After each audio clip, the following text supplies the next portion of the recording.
et on entend très très longtemps les pleurs de l'ours dans la montagne. Et tout le monde s'en fiche en fait en vérité parce que tout le monde ne considère que les aventures de Yann de l'ours. Yann de l'ours va faire une petite formation de forgeron auprès d'une Hao, un forgeron. Il devient très fort, très costaud. Et il se fait des tas d'amis sur le chemin. Alors ses amis ont évidemment des noms très bizarres, puisque vous avez vu qu'en Béarn, on a des noms quand même très particuliers. Donc, voici quelques noms de ses amis. Poupe-chêne, roue de moulin, porte-montagne. À chaque fois, vous pouvez imaginer qu'avec des noms pareils, eh bien, ils font tourner des moulins, ils sont capables de soulever des chaînes ou de gravir des montagnes. Mais ces trois amis, finalement, ne sont pas si fiables que ça. Un jour, Yann de l'ours va rencontrer le diable. Alors le diable, il faut s'en méfier, vous le savez, on en a partout, mais en discutant un peu avec lui, ça peut se passer bien. Le diable va dire à Yann de l'ours qu'il y a dans un endroit 3 princesses qui sont enfermées. Donc il faut aller les délivrer. Yann de l'ours et ses amis vont aller chercher les princesses dans le château et il les délivre. Mais les 3 amis vont trahir Jean de l'ours. Ils vont le trahir. Du coup, il se retrouve prisonnier, enfin bref. Heureusement, comme il est très malin, Jean de l'ours, il arrive à partir et c'est lui qui finalement va épouser la fille du roi, c'est lui qui va épouser une princesse. Une fois qu'il est marié, ce Jean de l'ours avec sa princesse, qu'est-ce qu'il va faire? Il va aller chercher sa mère et il va dire à sa mère de venir avec lui dans le château qu'il a avec sa femme, la princesse. Alors, je trouve là quand même ce qui est intéressant, c'est pas cette histoire de Jean de l'ours avec tous ses poils, c'est le fait que cette femme, cette mère, vous voyez, qui est béarnaise, a un grand sens de l'adaptation. Au départ, cette femme a été enlevée dans une grotte.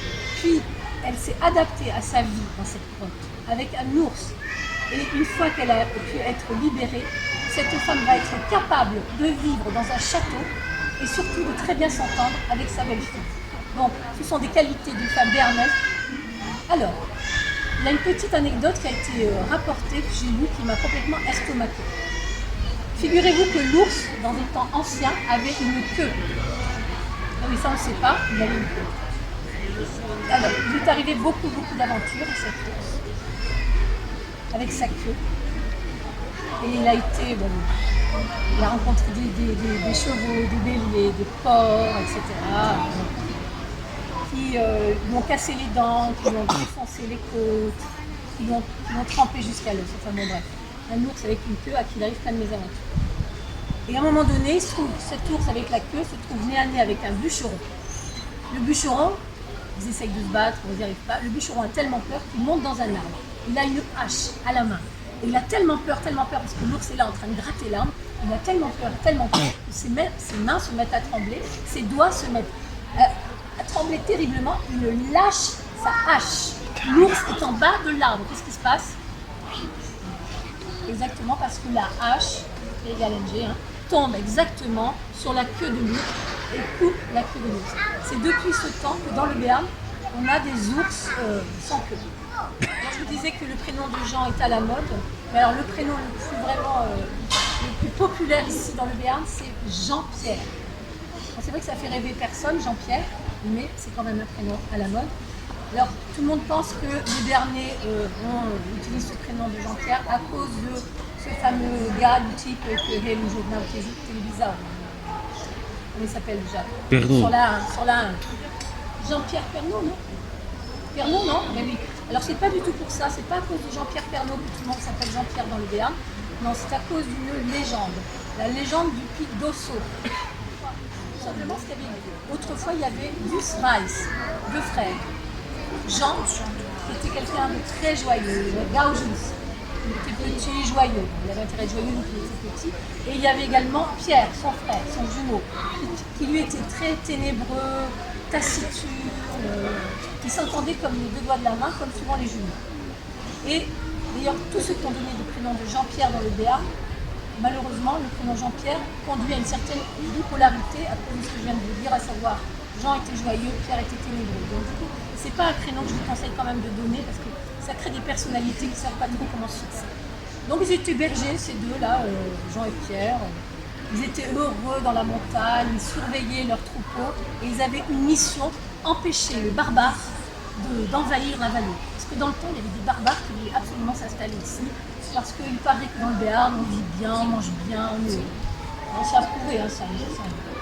Donc Jean et Pierre surveillaient leurs troupeaux quand tout se passait bien, quand une nuit, à côté de leur petite cabane, d'ailleurs sachez que dans les cabanes de bergers, elles étaient toutes petites pour que les bergers ne soient pas forcément allongés, complètement trop détendus, mais pour qu'ils restent toujours un petit peu sur le qui-vive, au cas où. Et cette nuit-là, effectivement, on entend un grand bruit autour de la cabane.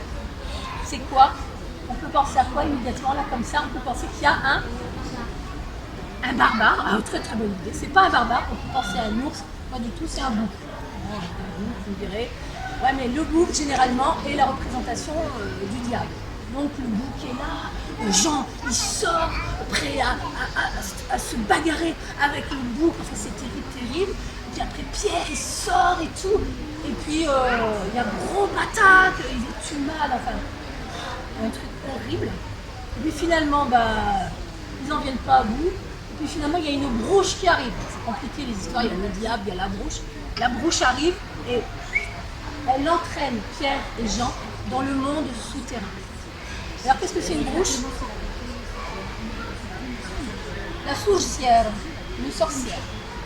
Pour éviter, alors il y a des brouches, il y en a partout, vous savez. Donc pour éviter de rencontrer un jour une brouche, on va rencontrer n'importe où des brouches, il y a un truc très simple à faire, que je fais moi-même personnellement tout le temps. Vous mettez sur vous quelque chose à l'envers.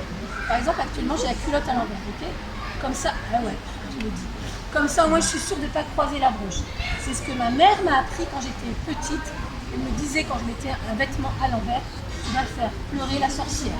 Donc, je vous le conseille si jamais vous voulez éviter le passage de la brouche. Je reviens à Pierre et Jean. Donc, vous imaginez, ils sont dans le monde souterrain, ils sont prisonniers de la sorcière. Et certainement que l'un d'entre eux a pensé à mettre quelque chose à l'envers ce jour-là, je ne sais pas quoi, peut-être une chaussette, ouais, une chaussette. Toujours est-il qu'ils arrivent à s'éjecter de la montagne du monde souterrain et ils jaillissent comme des V2, quoi. C'était incroyable. Ils jaillissent au sommet de la montagne, comme ça, de chaque côté, et la sorcière les pétrifie dans cette position. Et ça donne donc un petit pic et un grand pic. C'est Jean et Pierre qui forment tous les deux pics d'osso. C'est juste pour ça qu'on a ces prénoms hyper connus de Jean-Pierre. C'est quand même pas un prénom super sexy, désolé pour les Jean-Pierre qui sont là, ça fait vraiment pas rêver, mais quand même c'est surtout en référence à cette fameuse légende du pic d'osso.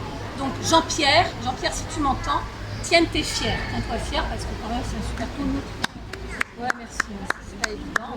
C'est pas sexy, mais c'est quand même génial. Hein. Du coup, j'ai chanté une petite chanson super gaie en hommage à Jean et Pierre. Alors, dans le Béarn, j'ai remarqué, bon, vous me direz, chez moi dans les Landes, c'est un peu pareil, c'est quand même des chansons. Vous les écoutez 2 secondes, vous avez juste envie d'aller vous précipiter dans les marécages qui n'existent plus. C'est pareil là.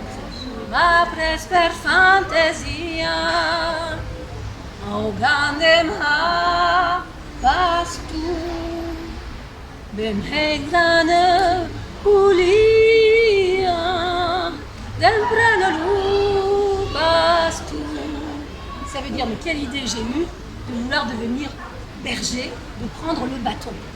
Arrivi à la cabana, credidem repausa, me spieta las montañas, luco que clava.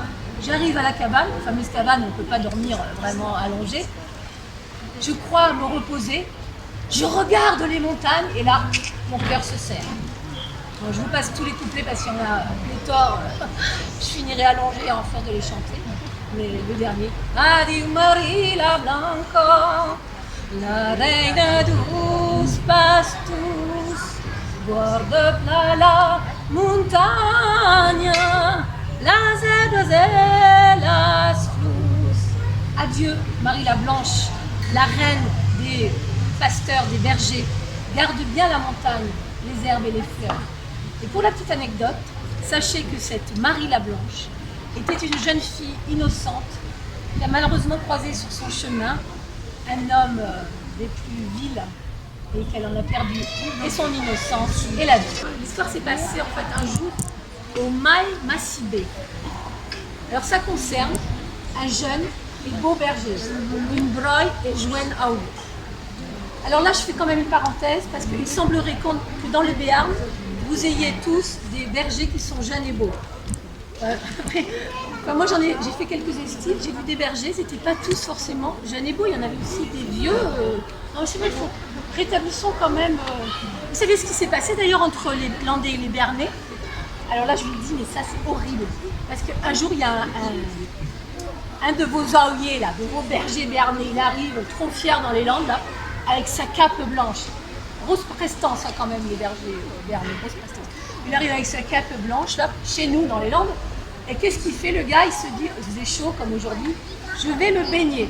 Donc il enlève sa belle cape blanche et il va se tremper dans une petite lagune. Il nage, enfin, je ne sais pas s'il nage parce que ça m'étonnerait que dans le Béarn vous sachiez nager. Mais enfin toujours il se trempe dans l'eau, bien entendu. Et là vient à passer un de nos bergers landais. Il a dû enlever les tiens parce qu'il les échasse. Le berger landais c'est pareil, c'est quand même. Ils sont très laids chez nous. C'est quand même la grosse frime. Et alors il arrive là près de la lagune. Qu'est-ce qu'il voit? La cape blanche du berger béarnais. Non, il la vole, ça serait trop simple. Pas du tout. Vous savez ce qu'il fait?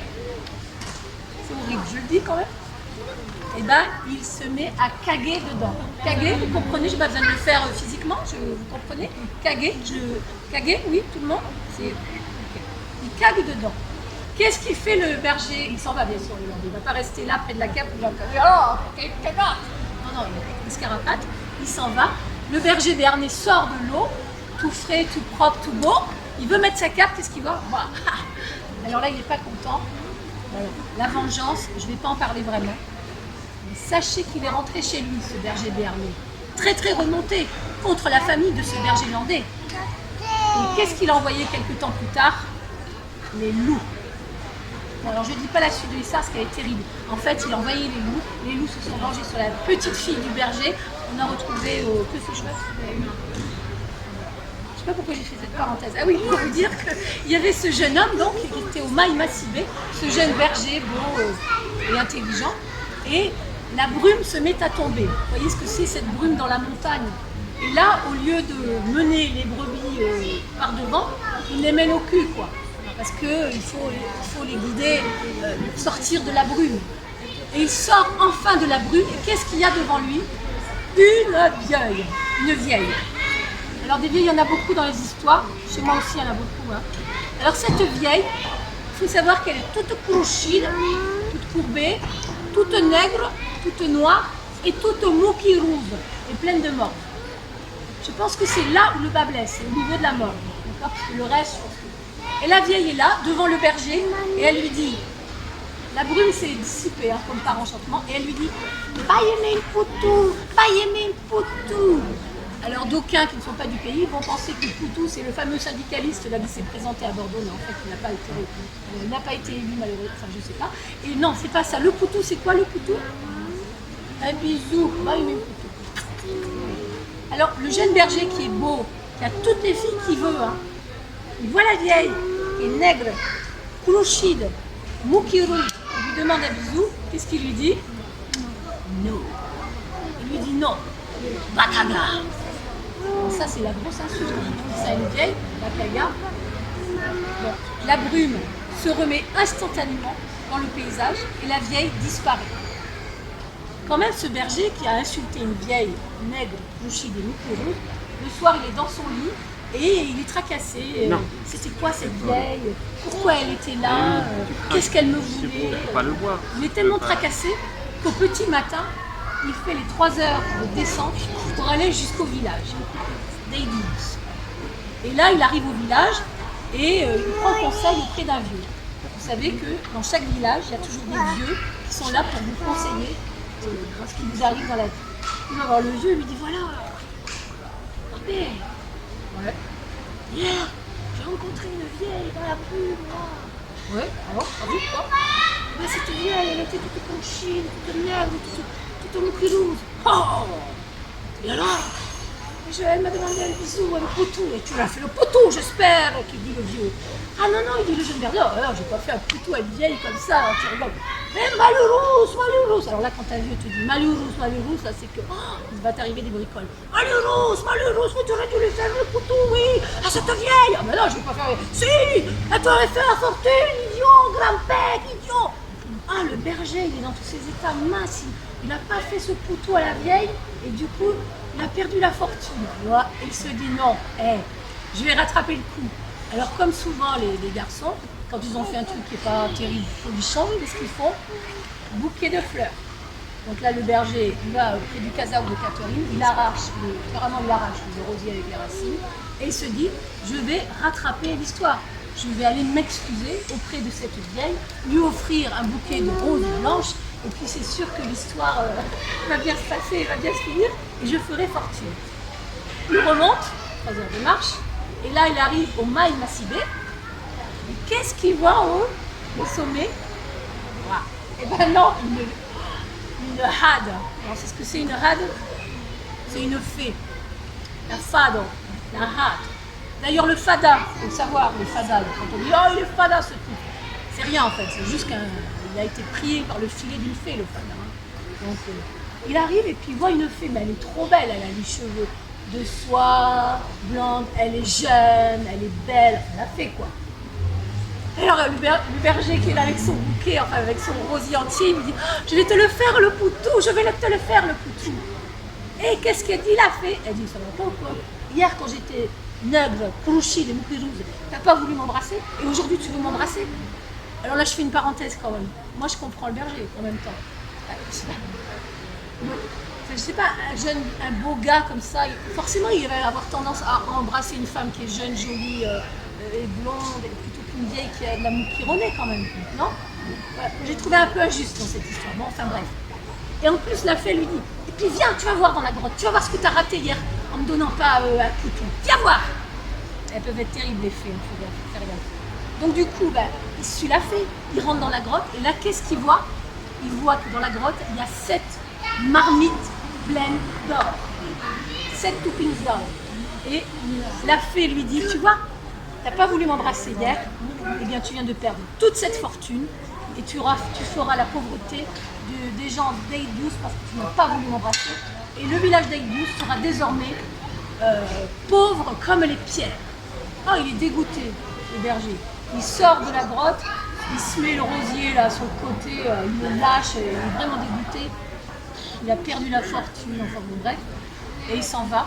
Mais sachez que si par cas vous vous retrouvez en randonnée, bon ça m'étonnerait que vous puissiez tous y aller, mais au Maï Massibé, et que vous voyez à l'entrée d'une petite grotte un rosier blanc, eh bien il se peut que ce soit l'endroit où la fée a caché les 7 toppings d'or, les 7 marmites d'or, et vous pourriez faire votre propre fortune en allant là-bas. Après, il paraît que c'est pas terrible quand même pour y aller. Donc voilà, ça c'était une histoire qui m'a fait penser à une petite chanson d'un groupe que vous connaissez bien ici quand même. C'est Nadaou. Vous connaissez Nadaou? Non? Je vais vous la chanter quand même. Alors, assis qui a une bosque, qui a l'ira maman, assis qui a une bosque, qui a l'ira cantor.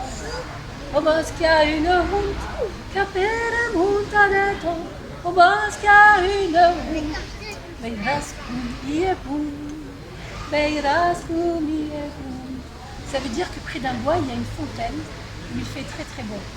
Une bettenza, de tankere beroyo, une bettenza, si bulu miraya, tantanse mirayek, den slaye cambaixado, tantanse mirayek, la preuve qu'est-ce n'est. La fée venait souvent à la fontaine, se mirer dans l'eau de celle-ci. Un jour, elle se regarda tellement qu'elle tomba au fond de la fontaine. E la hund per amor, che candi e claro, e la hund per amor, la candi e canfi.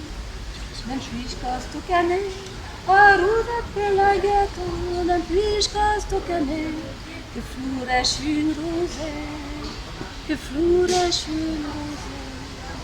Mais la fontaine, par amour, changea la fée en rosier. Et donc depuis, près de cette fontaine, il y a un rosier, comme près du mail de Massibé, il y a un rosier blanc. Alors il y a une autre façon dans le Béarn de faire fortune, c'est d'aller dans le pays des Bécutes. Alors j'ai cherché sur la carte où était le pays des Bécutes, parce qu'on en a un chez nous aussi. Mais en fait, dans les livres, c'est marqué. Les Bécutes demeurent dans un pays sauvage et noir, dans un pays de haute montagne où les gaves tombent de 3000 pieds. Et alors donc j'ai calculé les gaves, les montagnes. Le pays des Bécutes, c'est ici en fait. C'est dans le Béarn. C'est l'histoire d'une veuve, elle n'a pas d'argent, 2 enfants à élever, c'est compliqué. Un jour, les enfants lui disent « Maman, on va partir chercher l'or dans le pays des Bécutes. » La mère ne veut pas, elle dit « Non, non, mes enfants, n'allez pas dans le pays des Bécutes, c'est trop dangereux. » Alors, j'ai pas dit ce que c'était un Bécute. C'est quoi un Bécute? Oui, voilà, exactement, c'est pas le moustique. Le Bécute, c'est le cyclope. En vérité, c'est le cousin du lys. C'est un géant avec une œil en œil de fou, un œil au milieu du feu. Donc les 2 enfants décident de partir dans le pays des Bécutes, donc de venir ici, parce que dans le pays des Bécutes, il y a du bétail avec des cornes d'or. Et de temps en temps, ce bétail perd ses cornes. Les 2 enfants partent, ils font un long chemin. Et ils arrivent enfin dans le pays des Bécutes, et ils trouvent tout de suite, quand ils arrivent, plein de cornes qu'ils mettent dans leur besace. Ils remplissent leur besace, et ils sont prêts à repartir quand tout à coup, qui voilà, le Bécute, il arrive. Donc, quand il arrive, évidemment, le Bécute, vous pouvez imaginer les grands enjambées qu'il fait, le bruit qu'il fait. Il voit les 2 enfants, il dit « Qu'est-ce que c'est ça? Voleur, voleur !» Il prend les 2 enfants comme ça, à Tao, et il les emmène, il se la tue. Vous savez ce que c'est maintenant, une tue? C'est une grotte. Il les met dans la grotte, et évidemment, il met la pierre devant, et il les fait souper. Il leur fait faire un bon petit repas, très très bien. Il fait griller un mouton, tout se passe bien. Et après le repas, il dit aux enfants, eh bien vous allez me divertir maintenant les enfants, pas que je vous mange, hein. Donc c'est un peu Hansel et Gretel mode méa. Et donc du coup, le petit garçon, il commence à raconter des histoires, des contes qu'il a connus, certainement grâce à Espinassou, etc. Et le Bécute ne le mange pas. Alors la fille, après c'est son tour, alors évidemment, Godiche, la fille, qu'est-ce qu'elle fait? Elle commence à lui parler des histoires de bondieuserie, de curé, de messe. Le Bécute, ça ne lui plaît pas du tout. Il lui dit, bon, ben, puisque c'est comme ça, toi, je vais te manger. Il commence à l'attacher et tout. Le frère, en panique, qui ne veut pas que sa soeur soit mangée, qu'est-ce qu'il fait? Il avise le tison qui est sur le feu, il prend le tison et là il va crever l'œil du Bécute. Bon, le Bécute, je vous passe tous ces cris, ces lamentations. Vous pouvez imaginer un homme qui a mal, surtout un Bécute, c'est puissance 1000. Voilà. Donc il hurle, personne ne l'entend. Entre-temps, les 2 enfants se mettent des peaux de bêtes qui ont été enlevées pour le repas du soir. Et le matin, quand le Bécute ouvre la grotte, eh bien, ils se mettent à 4 pattes avec les peaux de bêtes. Le Bécute touche le troupeau et il y voit goutte forcément, parce qu'il a il n'y voit rien. Alors évidemment, on va dire que c'est les Bernais qui ont copié justement cette aventure du lys avec le cyclope. C'est le contraire en vérité. Les Bernais avaient déjà eu cette histoire et ça a été repris par Homère. Il faut le savoir parce que souvent on n'est pas juste avec les Bernais. Donc les enfants, une fois qu'ils sont échappés avec leurs cornes d'or, qu'est-ce qu'ils font? Ils vont dans un magasin, ils achètent un cheval, ils échangent quelques cornes contre des pistoles, ils achètent un cheval et ils repartent chez eux et ils font la surprise à leur maman qui est trop contente et ils vivent tous très très heureux jusqu'à la fin du temps. Une dernière petite